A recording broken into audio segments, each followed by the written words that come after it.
Όταν σκέφτεσαι τη Θεσσαλονίκη, δύσκολα μπορείς να μην φέρεις στο μυαλό στο Λευκό Πύργο. Είναι κάτι παραπάνω από ένα ιστορικό μνημείο. Είναι το σήμα κατά τεθέν αυτής της πόλης, είναι σημείο συνάντησης, αντικείμενο φωτογράφησης και κυρίως ένα ζωντανός σύνδεσμος με το παρελθόν. Έτσι, όταν βρέθηκα στη Θεσσαλονίκη, δεν γινόταν να μην ξεκινήσω τη βόλτα μου από εκεί. Είμαι στη Θεσσαλονίκη και το πρώτο που έχω βάλει στο πρόγραμμα μου να εξερευνήσω Λάιωνα. Είναι η ιστορία του Λευκού Πύργου. Πραγματικά είναι συναρπαστική. Πάμε λοιπόν να τα πούμε. Αν σου αρέσουν τα ταξίδια σε προορισμούς που κρύβουν αυθεντικές ιστορίες, πνευματικότητα και κάποιες φορές μυστήριο, τότε μην ξεχάσεις να κάνεις εγγραφή στο κανάλι για να μην χάνεις κανένα βίντεο. Στην παραλία της Θεσσαλονίκης, ο Λευκός Πύργος στέκεται αγέροχος, όπως κάνει εδώ και αιώνες, με την στρογγυλή του σιλουέτα να ξεχωρίζει στο τοπίο. Προτού μπω στο εσωτερικό του, κάθισα λίγο στα παγκάκια μπροστά του, χαζεύοντας τον κόσμο να περνάει, παιδιά να τρέχουν και τουρίστες να βγάζουν φωτογραφίες. Υπήρχε μια αίσθηση ηρεμίας, αλλά ομολογώ και δέους, γιατί στεκόμουν μπροστά σε ένα πύργο που είχε δει τόσα στην πορεία της ιστορίας του.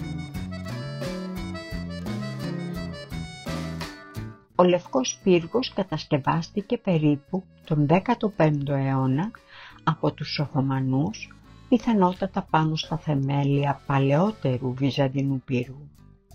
Αρχικά χρησιμεύε σαν φρούριο για την άμυνα του λιμανιού και στη συνέχεια απέκτησε πιο σκοτεινούς ρόλους.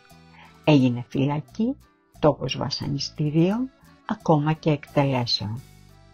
Το παλιό του όνομα ήταν Πύργος του Αίματος ή Κόκκινος Πύργος, λόγω των πολλών εκτελέσεων που είχαν γίνει εκεί. Όμως, όταν οι Οθωμανοί παρέδωσαν τη Θεσσαλονίκη στους Έλληνες το 1912, ο πύργος ασβεστώθηκε κυριολεκτικά και πήρε το σημερινό του όνομα, Λευκός Πύργος. Ένα όνομα που, αν και μοιάζει απλό, κρύβει μια ιστορία εξηλαίωσης και νέας αρχής. Η είσοδος στον πύργο γίνεται από μια μικρή πόρτα σχεδόν διακριτική. Με το που μπαίνεις μέσα, σε αγκαλιάζει μια διαφορετική ατμόσφαιρα. Η πέτρινη τείχη, η υγρασία, ο χαμηλός φωτισμός, όλα σε μεταφέρουν σε μια άλλη εποχή. Είμαστε μέσα στο Λευκό Πύργο και θα τον ανεβούμε μέχρι την κορυφή του, από όπου θα δούμε όλη τη θέα. Ο Λευκός Πύργος σήμερα λειτουργεί σαν μουσείο και φιλοξενεί μόνιμη έκθεση για την ιστορία της Θεσσαλονίκης από τα αρχαία χρόνια μέχρι σήμερα. Το κάθε επίπεδο είναι αφιερωμένο και σε μια διαφορετική περίοδο. Ρωμαϊκή εποχή, Βυζαντινά χρόνια, Οθωμανική περίοδος, απελευθέρωση και σύγχρονη εποχή. Υπάρχουν φωτογραφίες, κείμενα, οπτικοακουστικό υλικό, αλλά και μικρές λεπτομέρειες που σε κάνουν να θες να σταματήσεις και να παρατηρήσεις. Αυτό που μου έκανε ιδιαίτερη εντύπωση ήταν η αίσθηση της συνέχειας. Καθώς ανέβαινα σιγά σιγά τα σπυροειδή σκαλοπάτια που οδηγούν από τον ένα όροφο στον άλλο, ένιωθα πως ανεβαίνω όχι μόνο υψομετρικά, αλλά και χρονικά. Κάθε βήμα και μια δεκαετία, ένας αιώνας, μια εποχή. Φτάνοντας στην κορυφή του πύργου, το θέαμα είναι απλά μαγευτικό. Από τη μία πλευρά απλώνεται ο Θερμαϊκός, με τα καράβια να φαίνονται σαν μικρές κουκίδες στον ορίζοντα. Από την άλλη πλευρά η πόλη απλώνεται μπροστά σου. Πλατείες, εκκλησίες, σπίτια, μαγαζιά, δρόμοι γεμάτοι ζωή. Και ακόμα πιο μακριά, όταν η ατμόσφαιρα είναι καθαρή, μπορείς να δεις μέχρι και τον Όλυμπο. Έμεινα αρκετή ώρα εκεί πάνω. Δεν ήθελα να κατέβω.